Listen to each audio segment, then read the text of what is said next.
when is a good time to buy real estate? There is no 6.66. So, this little Mark of the Beast Bible reference, 6.66. If you are not ready, it's irrelevant. Right. Yeah. Really? You'd be surprised how much the season affects what the market does. Talk to me. And it's pretty much the same every year. Like, this doesn't change too much year to year.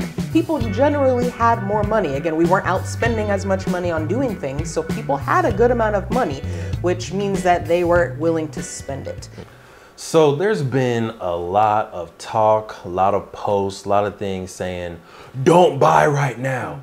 The market's crazy, don't do it. You'll lose everything. Right? And whether that's true or not, we don't know. But what we're going to do in today's episode is just kind of talk about what types of questions you should be asking yourself, what type of research you should be doing, and what are some factors that you should keep in mind when deciding to buy a house, either as your primary residence or as a investment property. All right, does that sound accurate? Is that what we're doing today? Yeah, everybody wants to know when is a good time to buy real estate. There is no black and white answer to that. But yeah, we're going to talk about like 4 of the biggest factors that we believe you should be considering when you're thinking about coming into the housing market and if it's a good time or not. Thank you for tuning in to another episode of the Melanated Married Millionaires in the Making show. King, where can I go to stay connected with us? Y'all can stay tapped into the show at them4show.com. That's them4show.com. And you can follow us on Instagram at them4show. Now, let's get into the episode. Right. And, in case you're like, who are these people? Do you even own real estate? So we've had the privilege of owning a condo. We own our primary residence, and we have an investment property outside of the state that we live in. So we are going to talk from experience, but always disclaimer, right? Talk to your own real estate professional, talk to your own CPA or accountant professional before you go out there and you make your own moves. With that being said, welcome to the Melanated Married Millionaires in the Making show. I'm your host, De'Von Travell, creator of Black Wall Street, the board game, and it is my distinct pleasure to have the beautiful, the vibrant, the smiling, the earrings popping Queen Africa Essence herself. Please introduce yourself. What is going on, everybody? My name is Sinclair, aka the health nerd and the real estate nerd today. Okay. Yeah, I'm excited to talk about this, and just to piggyback off of what De'Von said, we are not real estate experts. We're just here to talk about the knowledge, our own personal experience, and to share our opinions. Please go and talk to your real estate agent, talk to your lender before you take action on anything that you hear today. We are not liable for anything that you take action on today. Just want to make sure we cover that before we get into the good stuff. Strong disclaimer. Yes. So Queen, start us off. And of course, if you're listening and you are interested in real estate, go ahead and drop your questions also inside the chat. I'm mainly interested in, are you thinking about getting your first residential property? Like this is your forever home or a starter home for your family? Or are you really looking in the market for an investment property, right? Something that can hopefully cash flow, maybe Airbnb, maybe long-term rental, and you're just looking for some good guidance. Go ahead and drop that inside the comments for me, please. Yeah. Really what we're going to talk about today is going to be regardless of what type of property you're going to buy. It can, whether it's going to be your primary residence that you live in or an investment property, everything we're going to talk about can really be applicable to both. So we're going to talk about, again, 4 of the biggest factors to consider: the economic and political climate, interest rates, the season, and then what I believe, my personal opinion, to be the biggest factor. Stay tuned for that one. But let's start off with the economic and political climate. Okay. I think that those are sometimes overlooked when we're talking about it and how it affects the real estate market, but it has a huge.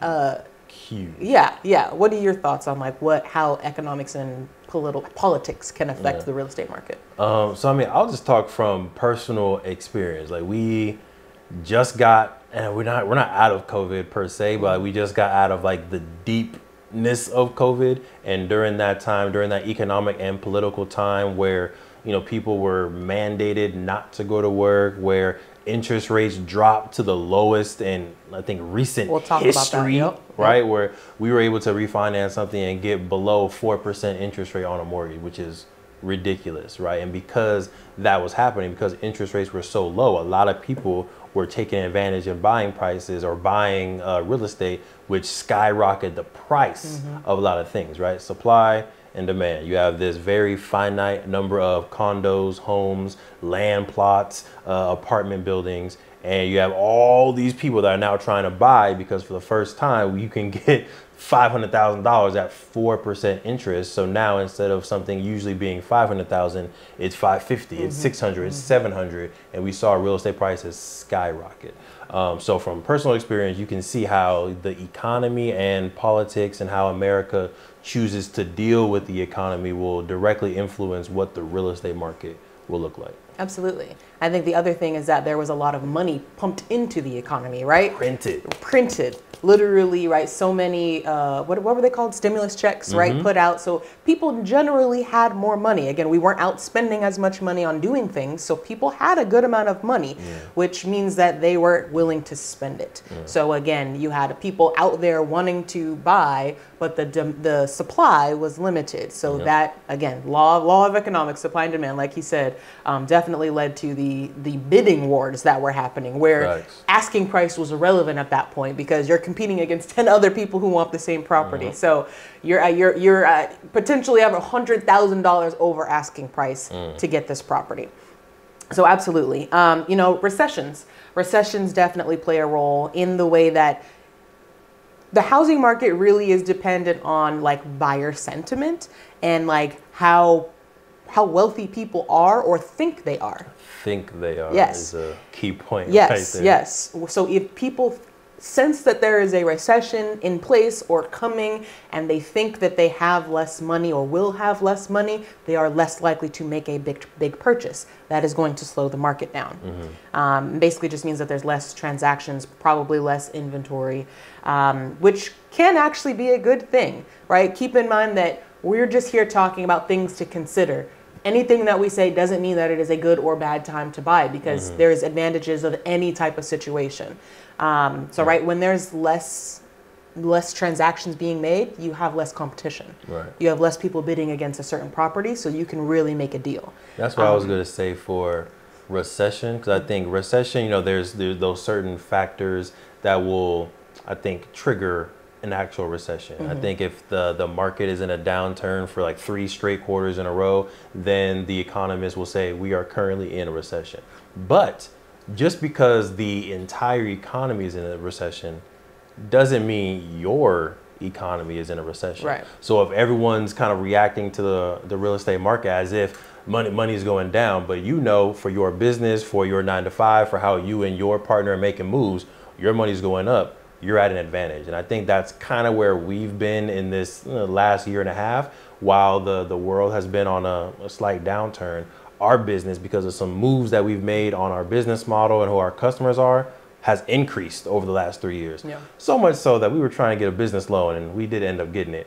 But they were like, a red flag is your profit has tripled in the last 2 years. And we're like, well, that's really unheard of. So, you know, we really have to take a double look at that because you went from X amount in 2021 to X amount in 2022, in 2023. And yeah, that's just a red flag. And it's like, so success is a red flag for you. That should be a green flag. Should be a green flag. But again, the point there is just because it's a recession, you're seeing that trigger word being said all over social media and all over the news. Actually look at your own personal finances and figure out, are you personally in a recession or are you on the up and up and maybe it's good time for you to make an economic move? Yep. Another thing to consider, especially when we're talking politics, is election years, especially because we are in an election year. And so typically with election years, especially with the last couple, like who knows what is going to happen. It can be a very volatile time in terms of politics, in terms of just in general, like overall how everybody's feeling. Like it can be very volatile depending on how things go, depending on who's in office, depending on what types of things are said or promised, or you know the first couple of actions that are taken from whoever is in office. Sometimes they can be beneficial, sometimes they can't. And so that volatility sometimes has people holding off like that. Let's just wait and see what happens, which again could be a good thing if you are ready to pull the trigger. If you are ready to go and everybody else is like, let's wait, then again, you probably have less competition. Now, historically, home prices do rise at a lower rate during election years. So there was some data put out, there's some data from the California Realtors Association. I do like that. We were able to get it from California specifically, that show like how high the home prices rise by percentage before the election year, during the election year, and after the election year. So home prices typically rise 6% the year before an election year. Interesting. 4.5% during the election year, and then 5.3% after the election year. The important thing, there's not a huge difference there, but the important thing to note is that it rises at a little bit of a smaller rate during the election year, which means home prices won't increase as much typically during the election year. Because again, I think everybody's expecting a lot of volatility, so they try to keep things like, let's not make too many moves when there's an election year. What I'm wondering is how much, because it was all increase, which is interesting. I thought there would be at least one time where it would decrease. So I'm wondering how much of the increase is due to inflation, right, which is typically like 3 to 4% already, and how much is due to politics and the economic landscape. Yeah, I'm sure that's in there. I feel like the assumption is that most, unless again there is a year of like recession or something bad happens in the housing market, home prices are typically on an increase. So if they increase at a lower rate, that is usually like a red flag of like something's happening, you know. So again, these are just things to keep in mind as we're in an election year, something that you may be able to expect based on historical data. So again, some things to just keep in mind. Anything else you want to talk about as it relates to economics or politics? Not really. Okay. So the next thing we want to talk about is interest rates, because I think this is what I think most people consider the main driver of when you should buy real estate. And so I want to talk about it and definitely how it affects, but maybe some other things that can also play a role. So just in case somebody's a newbie to real estate and doesn't know exactly, maybe we've probably all heard about the term interest rates, but if you don't know exactly what it means, it's basically how much the bank is going to charge you for borrowing the money.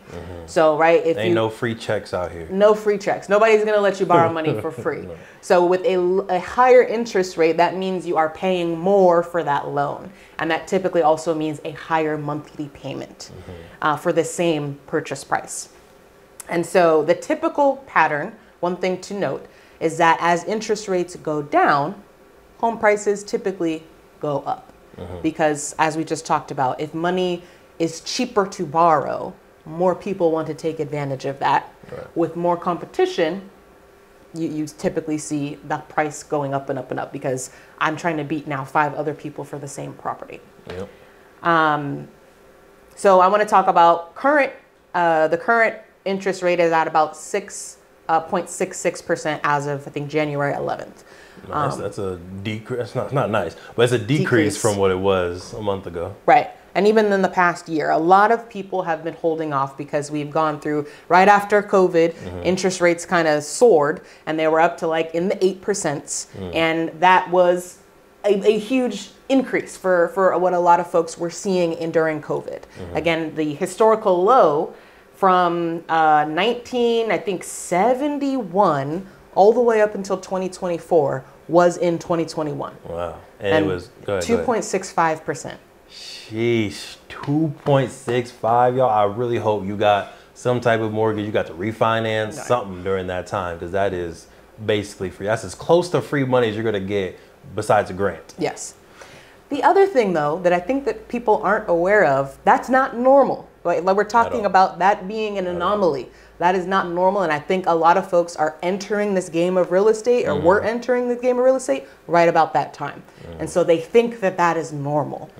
Another data point that I think is important for everybody to know is the historical average for interest rates. So for this same time period, about 1971 up until 2024, the historical average interest rate is 7.74. Really? Okay. It's good to know. Right? It is good to know, because I think it gives you some more perspective on thinking like, yes, interest rates seem high right now, but they're actually lower than they historically are. And so again, think of 2021 as an anomaly and not the norm. If you're waiting for interest rates to go down, you will never buy. Because like, a lot of folks would be surprised to see that ever happen again in our lifetime. Right. And again, you have to think about the economic landscape that led to that. So it's like, do you even want interest rates to go that low again? Because that means that something bad is really happening in the economy and the world to allow for money to be that easily printed. Yeah. Another thing that I want to talk about is, what interest rate did you say it is currently? 6.66. So, this little Mark of the Beast Bible reference, 6.66. We'll leave that there for anyone. I'm sure the YouTube comments going to go crazy over that, but Mark of the Beast, where they talk about in the Bible that you're not gonna be able to buy anything without having the Mark of the Beast either on your hand or on your forehead, and you will see the numbers. That's kind of crazy that's actually where the interest rates are right now.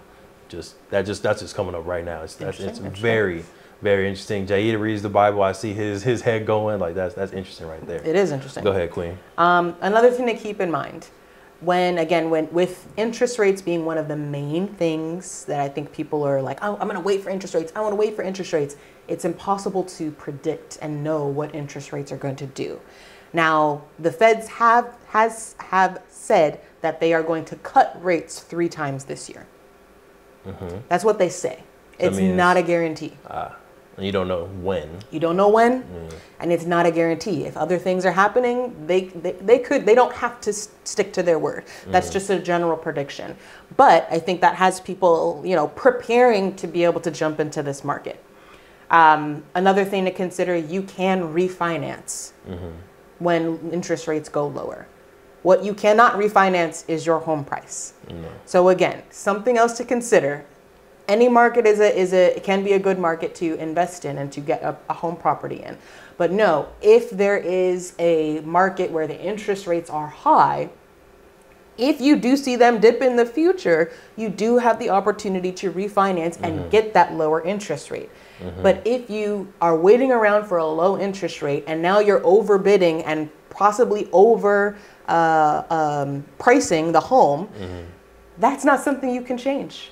The home price that you buy that is it. You can't go to the bank later and say like, hey, can I actually buy this for a little bit lower? Like, it's bought at that point. So one thing to keep in mind, one thing you can change, the other thing you can't.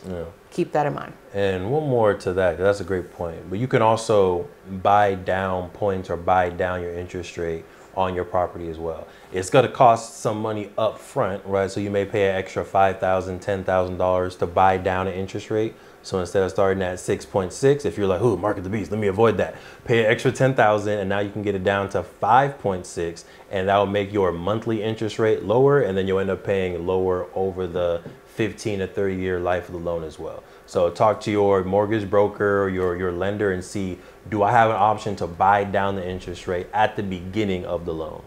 Yep. So again, kind of to wrap up the interest rates, this is the percentage that you are charged by the bank to borrow the money. Higher interest rate is going to mean a higher monthly payment. You can refinance to a lower interest rate if you qualify. And that typically means that your home value has increased by at least 20%. That's typically what lets the banks know, like, okay, this is a good move. They can go ahead and refinance. Or you've paid at least 20%. Or you've paid at least 20% of your loan. And again, that historical average is 7.74. Right now we're sitting at 3.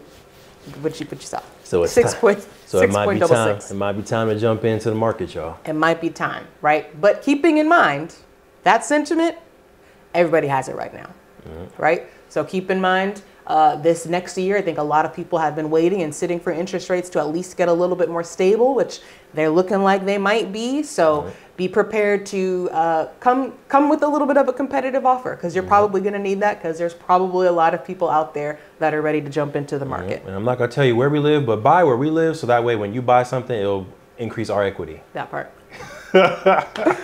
Okay, next thing to consider, another thing that I think is overlooked is the season.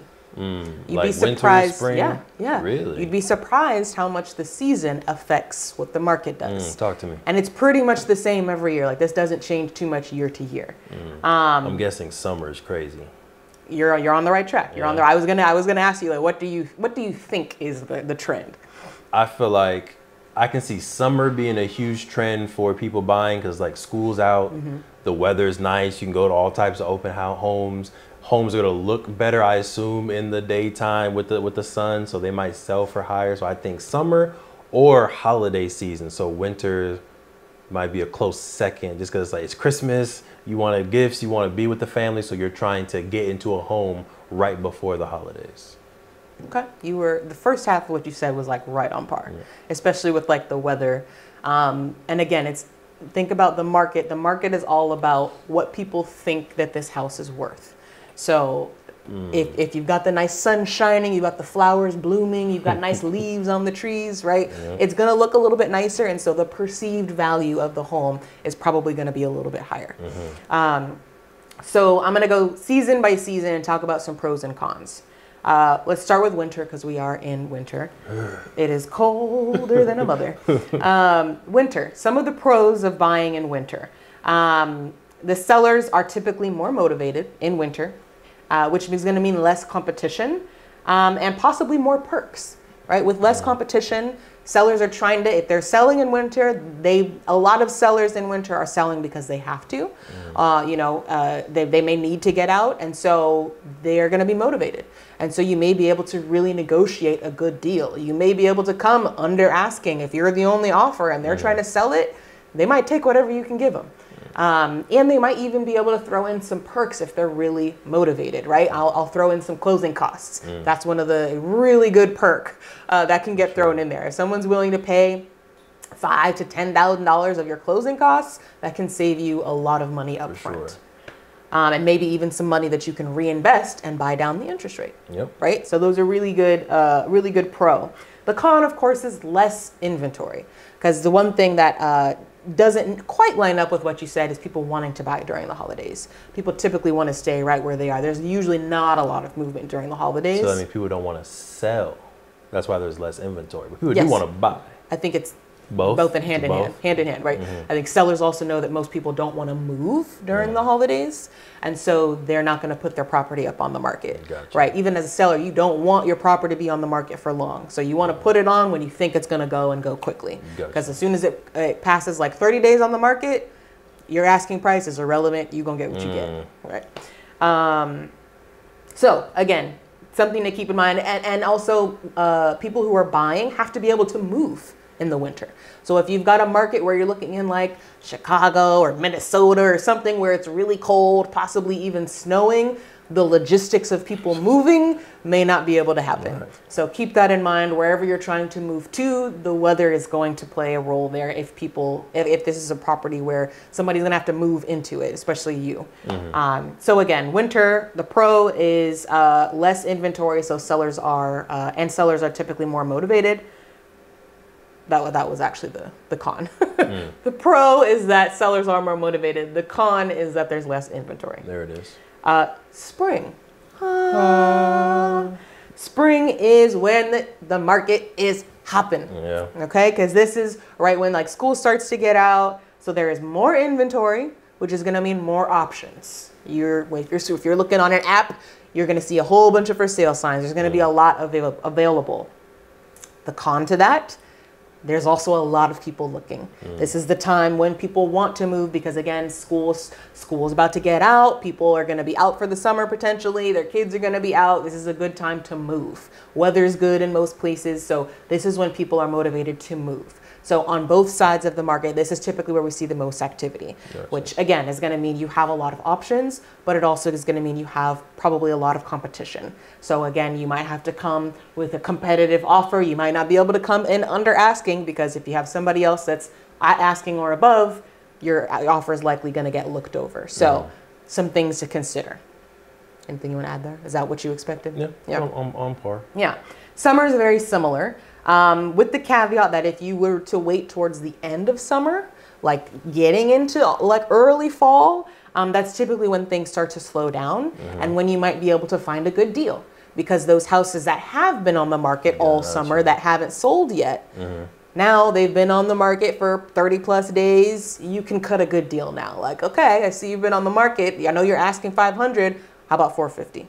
Or how about 475 or whatever, you know? And they're probably going to be more likely to go ahead and give into that because they don't want it hanging out until fall and winter. Because again, that's when the market completely slows down. So again, if you are, when I say like a slower market, if you are strapped for cash or if you're looking for a deal, those are probably the markets you're going to want to jump on. You're probably not going to want to jump in when everybody's out there and it's a buying frenzy. So something to keep in mind. And then fall is similar to winter, where there's typically less movement. There's typically less inventory because of the holidays. And people don't want to be moving and, you know, setting up a whole new house and all of this during the holidays. They want to be really stable during the holidays. School is starting. And less people are willing to move. So again, that typically is going to lead to a slower market. But again, this is a climate where if you're ready to buy and you find something you like, you can probably cut a deal because you're probably not going to be bidding against other buyers. So all you have to do is convince the seller to take your offer. You have to just give them something good. There's probably going to be some back and forth, but I think that's you know, it's a different scenario to be in, but sometimes a better scenario to be in if, again, you are looking for a deal or you're not trying to, you have a cap. Like, I really can't go over this.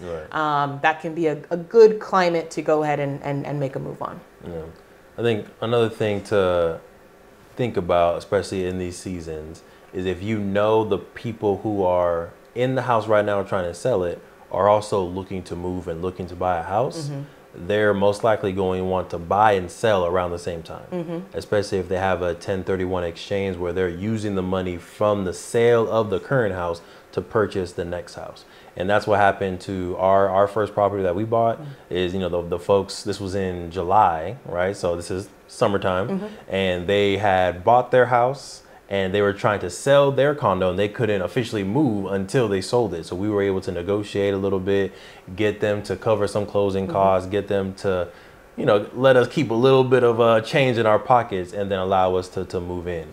So I think that's something to consider, especially if you know the house that you want is currently either being occupied or being sold by a resident or by a couple, by a family, by an individual. If it's an investor, they might have a little bit more patience, right? Because they're not worried about moving into a new house. They're not worried about using that money to buy something else. They might be a little bit more patient. But if it's a family, a couple, a person, they're like, I need to sell this to buy the next one, then you might have a little bit more leverage. Yep, that's a great point. Great point. So again, winter, less inventory, less competition. Spring is when it's popping. Spring is when it's popping. Summer, similar to spring, but if you get towards the end, now we're looking at, again, less inventory, less competition. And then fall is similar to winter, where there's typically less inventory, less competition. So what season do you prefer to house shop? For let's say we're trying to get our dream house. Which season would you want to be shopping in? So we've had the most experience shopping in like summer, fall, like that. We have 2 properties that we've secured in August. And that seems to be our good month, where it's right on the cusp of like at the end of summer, nearing towards fall. And again, where you can kind of strike a little bit of a deal. In August, you know, I think school is like kind of getting in session again. You know, one of the benefits that we had, especially with this property, is that I do work from home and I was able to go and tour any day of the week. That's important. Because if you're in any type of competitive market, if you can only view houses on the weekend, then so can everybody else. And so on the weekend, they're probably going to get 5, 6 offers, and you're going to be just on a list of people, and they're probably going to take the highest offer. Whereas if I see the property on a Wednesday and I can make an offer on a Thursday or a Friday before the even open house, and it's a good offer, they might just take it. They might just take it and say, you know what, like, forget the open house. Like, let's just go ahead and take this offer that we have. Right. We did the open house down the street, and there was like the house that you love. I was like, location, not sure. There was like 7 people, like literally at one time, like all the families were right there looking at the house together, talking about, we're gonna make an offer, we're gonna make an offer. And I felt like even if we wanted that house, it would have been a bidding war for sure. Whereas this one, I forgot what day of the week it was, but we didn't see any other couples see the house that we ended up getting. Right. So it worked out for us. It did. It sure did. Okay. So the fourth and final consideration, and what I believe to be the most important thing to consider. The most important thing. The most important thing. All right, you hyping this one up. We'll go see what it is. Your own readiness to buy and make a move. That is the most important thing, in my opinion. Because regardless of what the market is doing, if you are not ready, it's irrelevant. Facts. So when I say ready, I think one of the more important things is financially ready, right? You have to make, you don't have to because there's a lot of down payment assistance programs, but having some type of cash is going to be a really good move. Even if you have like a 0 down payment program, there's typically like a 1% fee or closing costs. Again, there's going to be some type of costs that you're going to need to bring to the table. And even if there isn't, I would recommend moving costs, furniture, things that don't come up on the inspection that you find when you move in. There's always real something. Life. It is. That's real life right now, I'll be honest with y'all. Yes. We moved into the house, beautiful home, right? We moved in during summertime. And we're in a place where the weather is nice. So we didn't even think to check the air conditioning and the heater like under a magnifying glass. Now we're in winter. Come to find out, our heater's 20 years old, furnace is 20 years old, it no longer works, and it's going to have to be solid $8,000 to $10,000 to replace, right? So those are things that we could have asked more questions about or gotten a more detailed inspection to save us money on the front end instead of paying it on the back end. And because those are negotiating tactics, right? If they think that there is something that is going to be discovered in an inspection, then if I know I'm going to have to put in $8,000 to $10,000, as soon as I move in, or within even the first year of moving in, I might be less likely to pay at the asking price. I'm gonna negotiate. I'm gonna bring you down that $8,000 to $10,000 because I need to save it to pay for whatever is gonna pop up.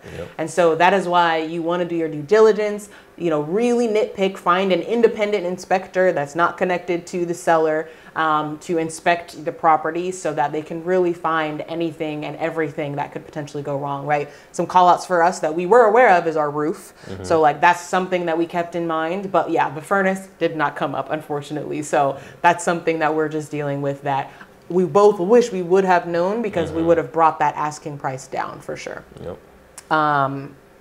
So again, down payment, typically you're gonna, unless you have, again, like a 0 down program, you're gonna at least have 3.5% that you're gonna need to put down, plus closing costs. So I would say closer to like 4.5% is what you should be prepared to have of the purchase price. Again, closing costs, those are typically another 3%, I think. I don't know. I think they're about another 3%. It does depend. That's one thing that's very dependent on like what state you're in, a lot of different things. So definitely, again, talk to a lender to estimate that for you. But down payment and closing costs are going to be your biggest things that you're going to need to put down cash for. And then, of course, just your monthly income. Make sure you're not getting in over your head. Make sure whatever monthly income that you are, your monthly mortgage, make sure that whatever your monthly mortgage is going to be, you have enough income to cover that and then some. You should not have all of your monthly income equal your monthly mortgage, because then how are you going to eat? How are you going to get gas, right? Make sure that you can comfortably afford the mortgage. Something that we also teach to our students is the Forbes 50-30-20 rule when it comes to budgeting, right? And it says that 50% of your monthly income for the household should be going towards your needs, right? So that's your mortgage, your insurance, cell phone bill, internet, because it's 2023. If you don't have internet, it can get rough for you, right? So 50% of your income should be going towards that. If you're at like 80% and you're just covering mortgage, like the Queen said, you still have to eat. You still have to drive places. You still need to have clothes on your body. You still need to get Hulu, Netflix. There's still all these other things. Invest, start your business. There's other things in there. So you want to make sure that you're not overextending yourself with that mortgage. The other thing that I want to talk about, Queen, is a huge, I think, part of our decision making in purchasing a house this year, right? Because people are like, oh, the interest rates are crazy. They're high, really high, which in comparison to the interest rate that we got on our first property, yes, they were really high. And in the ideal world, we would have waited. But we're in a season in our life where we're trying to expand family, right? We're trying to have a different type of lifestyle. And we spent 2 years living at grandma's house, sacrificing, saving up our chips, building our business, learning each other. And we got to a point where it's like, all right, Grandy, love you, family, love you, but it's time for us to have our own space again. So we were willing to pay a little bit more in interest rate and a little bit more mortgage up front because of the lifestyle and family moves that we want to be able to make in this season in our life. Now, once we get the 20% equity, once, you know, the market's been great for this house. It's already up us 9%, 9 to 10%. It's already up, and it's been a couple months. So we should be able to refinance into a lower mortgage pretty soon. But if we would have waited and been in grandma's house, waiting for it to drop to 5%, wait for it to drop to 4%, she would have cut off my locks. Period. We wouldn't have made it. So that's another thing to consider. In addition to finances, right? Definitely make sure you're in the financial situation, but also just think about what will our life look like when we move and we have our home? Yeah. When we own this place, how will our life change? I have one more thing that I want to talk about, but I don't want to step on your toes. So you let me know when I can double dutch back into the conversation. You got it. I got just a couple more things, but you go ahead. So another thing that I'm seeing is the trend of being able to rent to buy or lease to buy, right? And there's this option that you can do for cars where you can lease your car for 2-3 years. And at the end of that lease, they'll give you a purchase price, right? That's going to be usually less than if you were to buy it new. They're doing that same thing with homes where you can live in a home, you can live in a condo for 2 years, 3 years, 5 years. They'll take all that rent and they'll put it towards the purchase price of that house. I think that we're going to see a increase of that being offered. My worry is that people aren't necessarily going to be doing the math on what's a better economic deal, right? It may seem like, okay, I can rent it for $2,000 for 10 years and then you'll sell it to me for $300,000 after the 10th year. That may sound like a good deal, but I want to make sure that before you step into a lease to buy or step into a rent to buy, actually take the time and do the math, right? $2,000 a month for 12 months, that's $24,000. For 10 years, that's $240,000, and then plus $300,000, so you're at $540,000. Could you have bought it for $500,000 flat initially? Could you have bought it for $470,000 initially instead of paying $540,000 over time? There's something to think about as that model becomes, I think, more and more popular in the economy. Yeah. I'm guessing that's a model that's good for people who don't have the upfront cash for the down payment. So, right, there's definitely pros and cons for each one. If you're like, I really want to buy, but like, I just don't have the cash to put down for a down payment, one, going to consider like a 0% down payment assistance program. But this may be another option if again, that down payment is just not possible for you. But if you have the money, then yeah, you really need to ask yourself, is that a good option if you already have the money to put down on a property? Right. Yeah. Good point. I think another thing to keep in mind is stable employment, right? Once you, even if you put down an offer and it is accepted, you now go into what's called escrow. I like to think of escrow as like a big black hole where you just come in, you go in and you come out and you have keys to a house. You come in, you sign a tree trunk worth of papers, and then you have a home. Yes. You may need to provide some documents in there, but yeah, that's escrow is just the time where they verify everything that is being said.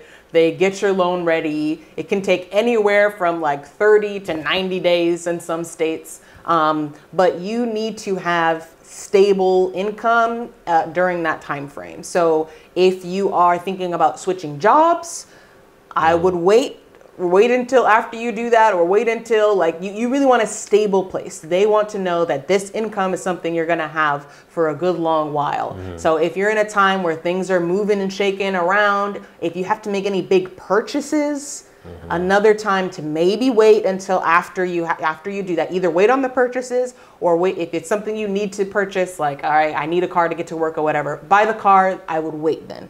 Wait until after that to get into the market. But ideally, you want to be making no big purchases during this time frame of when you're trying to buy a car, because that's typically a red flag, and then that may actually kind of mess with your escrow process, and they may be like, just kidding, you no longer can, get this loan. And I cannot even imagine. Yeah. You put in the offer, it gets accepted, you're ready, you're picking out furniture, you got your move-in date, and then matter of fact, let me go buy a Tesla too. You buy yourself a Tesla, you drive and you think life is good, and then you get a call from the escrow. Excuse me. We noticed a hit to your credit, and yeah, don't do that. Oh. And we see it often where a house is on the market, it comes off market, right? They say like, Sure. In escrow or like, pending sale. And then like 2 weeks later, it's back on the market. That happened to this property, right? The agent, the seller's agent that was talking to us, when we were about to put in an offer, he was like, come here. He literally brought us in for a little huddle and was like, make sure y'all are serious because the last buyers, they backed out. They were not financially ready to do it, and I don't want to go through that again. Yeah. They probably found out that the furnace don't work, bro. Let's get off me. Get off me. They should have sent me a text message. Help me. Right. But yeah, you just want to make sure that just because you're in escrow does not mean you're locked in. You're not locked in until you get those keys, until you actually officially close the property. So again, you want to be in a stable place when you're coming in to buy a property. Yes, ma'am.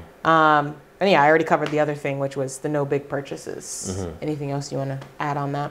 No, I think I'm good on that. I'm really just wanting to be very intentional again, because with the rent to lease, with the market jumping all around, you want to make sure you get a good what's it called when you evaluate the property?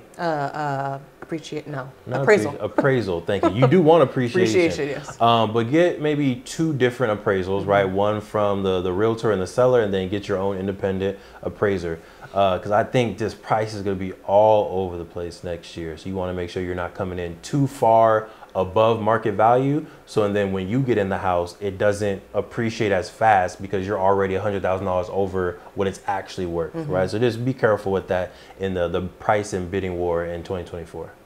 Yes, very important. This is not necessarily if you're going to buy a property, but if you're going to sell a property. This is just a very real thing that people go into, and especially people that we know, this has happened to them. Being a person of color, we know that the housing market is like, it was not necessarily created for us to necessarily thrive in this. And for some folks, they do experience that if you are, for example, a black couple trying to sell your home, if you bring out an appraiser, sometimes they can lowball you. So it can also be a good idea to have several opinions. Maybe get a second opinion, especially if you suspect like my home is worth more than what this appraiser just said, get a second opinion. And you can even, like, some people go as far as like, I'm going to have somebody else like at the house so that they don't know that it's my home. Unfortunately, that is just something that some folks. Yeah, my dad literally dealt with that. Yes. So he purchased my grandma's house, had an appraiser come out to do some refinancing, and it was like $50,000-$60,000 below what the apps were saying. He was like, no, this is low. This is ridiculous. Like, what's going on here? And then another appraiser came out. The second appraiser was someone who was of color, and then they gave him the actual market value. But that's something that you don't know unless you've heard it from somebody else, or unless you're on the Redfin app, you're on Zillow, and you see the little estimate on there. Definitely get a second opinion, because unfortunately, people are people, and you never know. Yeah. And they just think that, they just gonna get what they'll take what they can get. No, get what the value is worth. Get what it's worth. Oh yeah.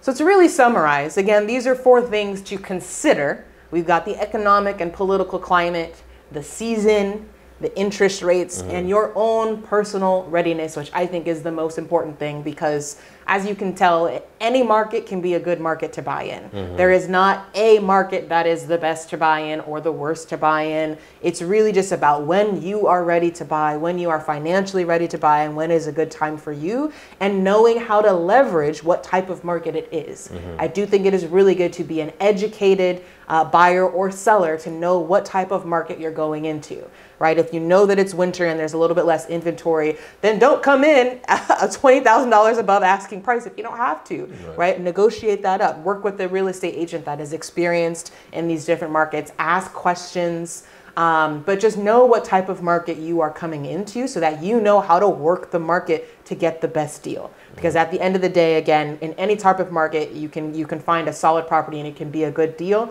Just know how to work it in your favor. Yep. So hopefully this was educational for you. Hopefully, you got some things to consider. If you're trying to buy in 2024, I think it's a good time. I'd probably say that any year, but I think it's a good time. Interest rates look stable.